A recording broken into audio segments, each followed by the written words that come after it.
Ada bu kimning dachasi? Bu do'dang qurib ketgan bizani dacha bo'ladi, o'g'lim. Yur.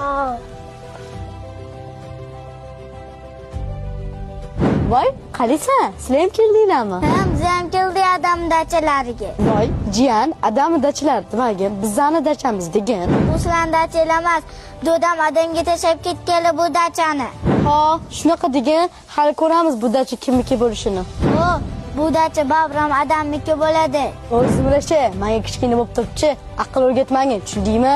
Endi aka, nima qilamiz? Dachani sotuvga qo'yamizmi? Endi ukam, bu dacha sotilmaydi. Adamlarning vasiyatlari bor. Bundan tushgan daromad to'rga bo'linadi, ukam. Qanaqa to'rga bo'lamiz?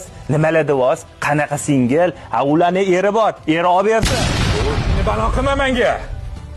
Men senga ota o'rnida otaman. Dachani nomingizga o'tkazibsiz. Va menga qarang. Ota o'rnida ota bo'la olmaysiz menga. Olvash qo'lingni ol. Nima bo'pti? Nima bo'pti? Men tushunmadim. Aka-ukalaga. Tinchlikmi? Men tushunmadim senga. Aka-ukalaga nima bo'ldi? Sen oilada eng kattasisan. Nima gap o'zi? Nima bo'pti? Ko'rmaysizmi?